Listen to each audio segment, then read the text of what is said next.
வணக்கம். இது பி தமிழின் செய்திகள். முதலில் தலைப்புச் செய்திகள்.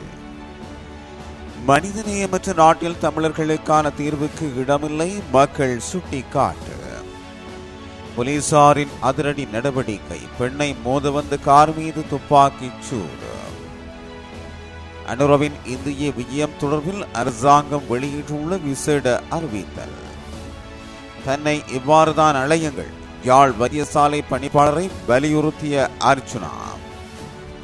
கட்டுநாயக்க விமான நிலையத்திற்கு வந்த 2 பெண்கள் அதிரடி கைது. அமெரிக்க தடையால் இலங்கை அரசாங்கத்துக்கு ஏற்பட்டுள்ள வாய்ப்பு. பிரான்சில் இலங்கை தமிழர் சுட்டுக்கொலை. யாழ் கிராம மக்களை சந்தித்தார் ஸ்ரீதரன் எம்பி. இனி விரிவான செய்திகள். மனிதநேயமே இல்லாத இந்த நாட்டிலே மனித உரிமைகள் தினத்தை நினைவு கூறுவதில் எவ்வித பிரயோசனமும் இல்லை என மன்னார் மாவட்ட வலிந்து காணாமலாக்கப்பட்ட உறவுகளின் சங்கம் சுட்டிக்காட்டியுள்ளது. மன்னார் மாவட்ட வலிந்து காணாமலாக்கப்பட்ட உறவுகளின் சங்கம் ஏற்பாடு செய்த கவனஈர்ப்பு போராட்டம் நேற்று மன்னார் மாவட்ட செயலகத்திற்கு முன் சங்க தலைவி மனுவல் உதயச்சந்திரா தலைமையில் இடம்பெற்றது. இதில் கலந்து கொண்டு கருத்து தெரிவிக்கும் போது அவர்கள் மேற்குறிப்பிட்ட விடயத்தை குறிப்பிட்டனர்.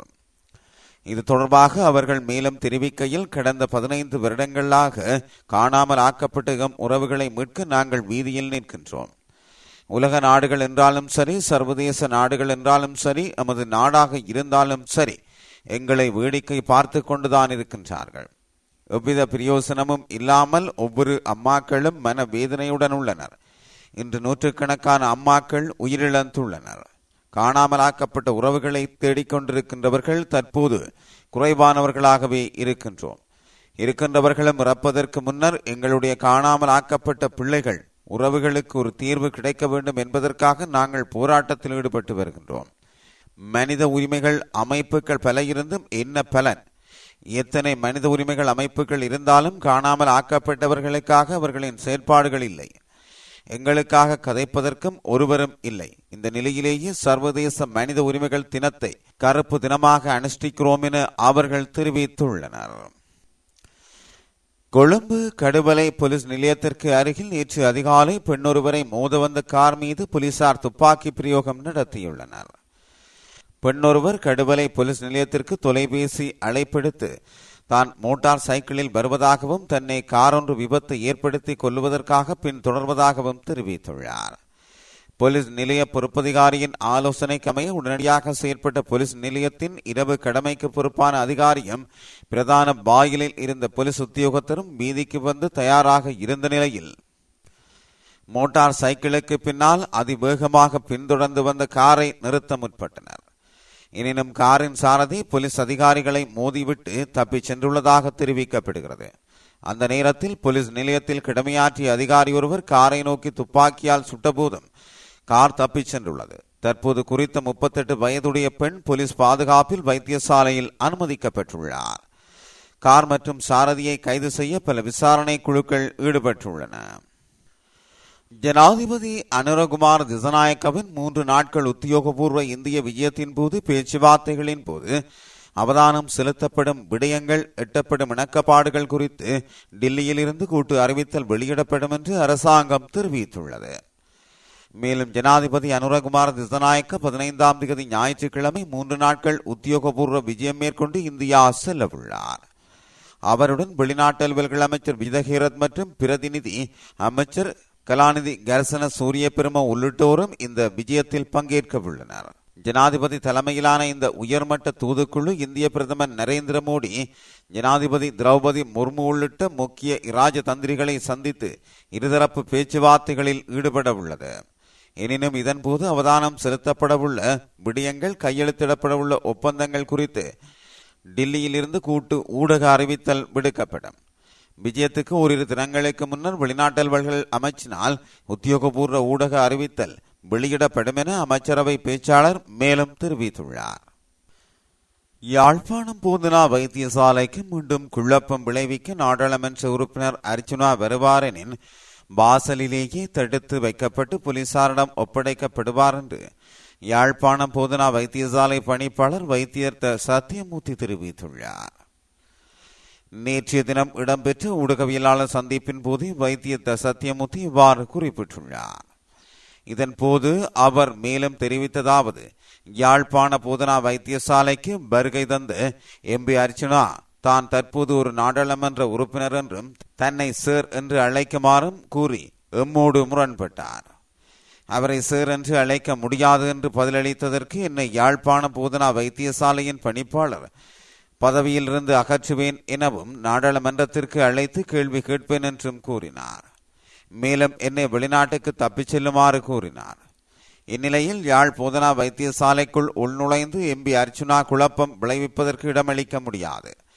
மீண்டும் ஒருமுறை அவர் யாழ் போதனா வைத்தியசாலைக்கு குழப்பம் விளைவிக்க முற்படுவாராயின் அவர் வாசலிலேயே தடுத்து வைத்து பாதுகாப்பு அதிகாரிகளால் போலீசாரிடம் ஒப்படைக்கப்படுவார் என குறிப்பிட்டுள்ளார். துபாயில் இருந்து கட்டுநாயக்க சர்வதேச விமான நிலையத்திற்கு வருகை தந்த 2 பெண் பயணிகள் கைது செய்யப்பட்டுள்ளதாக தெரிவிக்கப்பட்டுள்ளது. சட்டவிரோதமான முறையில் வெளிநாட்டு சிகரெட்டுகளை கொண்டு வந்த பெண்களை போலீஸ் போதைப்பொருள் ஒழிப்பு பணியக அதிகாரிகள் இன்று அதிகாலை 12:45 மணியளவில் கைது செய்துள்ளனர். கைது செய்யப்பட்ட 2 பெண்களும் துபாயில் வீட்டு பணிப்பெண்களாக சென்றிருந்த போதும் அவர்களுக்கு வேலைவாய்ப்பு கிடைக்கவில்லை என தெரிவிக்கப்பட்டுள்ளது. இதனையடுத்து இலங்கை தூதரகம் மற்றும் குடிவரவு திணைக்கள அதிகாரிகள் அவர்களை தற்காலிக கடவுச்சீட்டின் கீழ் இலங்கைக்கு அனுப்பி வைத்துள்ளனர். இதன்போது 30 லட்சம் ரூபாய் பெறுமதியான வெளிநாட்டில் தயாரிக்கப்பட்ட மென்செஸ்டார் ரக 20,000 சிகரெட்டுகள் அடங்கிய 100 சிகரெட் பெட்டிகள் அவர்களது பயண பொதிகளில் மறைத்து வைக்கப்பட்ட நிலையில் கட்டுநாயக்க விமான நிலையத்தை வந்தடைந்தன. இந்த சம்பவத்தில் கைது செய்யப்பட்ட சந்தேக நபர்களில் ஒருவர் மொரட்டுவை பிரதேசத்தை சேர்ந்த 33 வயதுடையவர் எனவும் மற்றவர் மீரிகம பிரதேசத்தை சேர்ந்த 52 வயதுடையவர் எனவும் தெரிவிக்கப்பட்டுள்ளது. ஸ்ரீலங்கன் ஏர்லைன்ஸின் முன்னாள் பிரதம நிறைவேற்று அதிகாரி கபில சந்திரசேன மற்றும் ரஷ்யாவுக்கான முன்னாள் தூதுவர் உதயங்க வீரதுங்க ஆகியோருக்கு எதிராக அமெரிக்கா தடைகளை விதித்துள்ளமையானது அவர்களுக்கு எதிராக சட்ட நடவடிக்கை எடுப்பதற்கு இலகு வழியை ஏற்படுத்தியுள்ளதாக அரசாங்கம் தெரிவித்துள்ளது. ஏர்பஸ் மிக் விமான ஒப்பந்தங்கள் தொடர்பில் ஸ்ரீலங்கன் ஏர்லைன்ஸின் முன்னாள் பிரதம நிறைவேற்று அதிகாரி கபில சந்திரசேன மற்றும் ரஷ்யாவுக்கான முன்னாள் தூதுவர் உதயங்க வீரதுங்க ஆகியோருக்கு எதிராக அமெரிக்கா தடைகளை விதித்துள்ளது. இந்த நிலையில் இத்தடை விதிப்பானது அரசாங்கத்திற்கு குறித்த அதிகாரிகளுக்கு எதிராக சட்ட நடவடிக்கை எடுப்பதற்கு இலகு வழியை ஏற்படுத்தியுள்ளது என அமைச்சரவை பேச்சாளர் நலிந்த ஜெயதிச குறிப்பிட்டுள்ளார். அமைச்சரவை முடிவுகளை அறிவிக்கும் வாராந்த மாநாட்டில் கருத்துரைத்த அவர் மோசடி மற்றும் ஊழலை தடுக்கும் மற்றும் நடவடிக்கை எடுப்பதற்கு இந்த தீர்ப்பு ஊக்கமளிக்கும் என்றும் கூறியுள்ளார். எனினும் இலங்கை எல்லைக்கு அப்பால் சர்வதேச மட்டத்தில் சில ஒப்பந்தங்கள் இடம்பெற்றுள்ளதாகவும் இவ்வாறான மோசடிகள் மற்றும் ஊழல்கள் தொடர்பில் நடவடிக்கை எடுப்பதற்கு அந்தந்த நாடுகளின் ஒத்துழைப்பு அவசியமானது எனவும் தெரிவித்துள்ளார். இந்த நிலையில் மோசடி மற்றும் ஊழலில் ஈடுபட்டவர்கள் மீது உரிய விசாரணை நடத்தி உரிய கால அவகாசம் எடுத்து நடவடிக்கை எடுக்கப் போவதாக அமைச்சரவை பேச்சாளர் தெரிவித்துள்ளார்.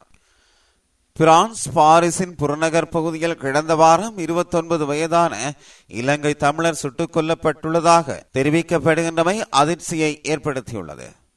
6/12/2024 கடந்த வெள்ளிக்கிழமை முதுகில் சுடப்பட்டு கொல்லப்பட்ட 29 வயதான இளைஞனின் கொலைக்குரிய காரணங்கள் தெளிவாக தெரியவில்லை என பிரான்ஸ் போலீசார் தெரிவித்துள்ளதாக கூறப்படுகின்றது.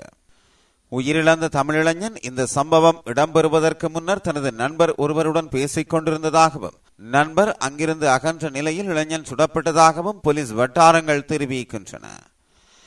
தகவல் அறிந்து உடனடியாக அந்த இடத்துக்கு சென்ற அவசரகால சேவை பிரிவு பணியாளர்கள் தரையில் குற்றுயிராக கிடந்த இளைஞனுக்கு முதல் உதவிகளை செய்த போதிலும் அந்த முயற்சிகள் பலனளிக்காமல் சிறிது நேரத்தில் அவர் மரணமடைந்துள்ளதாக அறிவிக்கப்படுகிறது.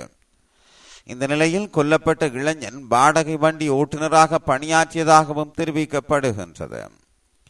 மேலும் கொலைக்கான காரணம் வெளியாகாத நிலையில் மேலதிக விசாரணைகள் இடம்பெற்று வருகின்றதாக அந்த தகவல்கள் மேலும் தெரிவிக்கின்றன. யாழ் பூநகரி பிரதேச செயலாளர் பிரிவின் பள்ளிக்குடா அரசபுரம் கிராம மக்களுக்கும் நாடாளுமன்ற உறுப்பினர் சிவஞானம் ஸ்ரீதரனுக்கும் இடையிலான மக்கள் குறைகள் சந்திப்பு ஒன்று நேற்றைய தினம் அரசபுரம் கிராமத்தில் நடைபெற்றுள்ளது. அப்பிரதேச நீரின் இரு நீர்த்தன்மை காரணமாக குடிநீர் தட்டுப்பாட்டை எதிர்கொள்ளும் அப்பகுதி மக்களால் பயன்படுத்தப்பட்டு வந்த பொது கிணற்றை சூழவுள்ள குளப்பகுதியை கையகப்படுத்தியுள்ள இராணுவத்தினர் தினமும் பிற்பகல் 4 தொடக்கம் 6 மணி வரை ஒரு குடும்பத்திற்கு 20 தொடக்கம் 40 லிட்டர் என்ற மட்டுப்படுத்தப்பட்ட அளவிலேயே குடிநீரை விநியோகித்து வருவதால் தமது தேவைக்கேற்ப நிறைவான குடிநீரை பெறுவதற்கான வழியை ஏற்படுத்தி தருமாறும் வீதி புனரமைப்பு மற்றும் பொது போக்குவரத்துக்கான பேருந்து சேவை உள்ளிட்ட தேவைப்பாடுகளை நிவர்த்தி செய்து தருமாறும் குறித்த பகுதி மக்கள் கோரிக்கை விடுத்துள்ளனர்.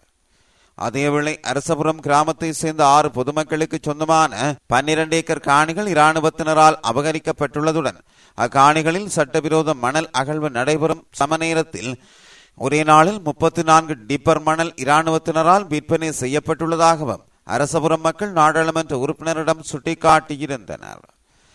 அப்பிரதேச மக்களின் கோரிக்கைக்கு அமைவாக குடிநீர் விநியோக சீராக்கம், வீதி புனரமைப்பு, பேருந்து சேவையை ஏற்படுத்தல் மற்றும் காணி அபகரிப்புக்கு எதிரான நடவடிக்கைகளை துரித கதியில் மேற்கொள்வதாக நாடாளுமன்ற உறுப்பினர் ஸ்ரீதரன் அப்பகுதி மக்களிடம் உறுதியளித்துள்ளார். குறித்த சந்திப்பில் கரைச்சி பிரதேச சபையின் முன்னாள் தவிசாளர் மற்றும் அரசபுரம் கிராமத்தின் சமூக மட்ட அமைப்புகளின் பிரதிநிதிகள், பொதுமக்கள் உள்ளிட்டோர் கலந்து கொண்டிருந்தனர்.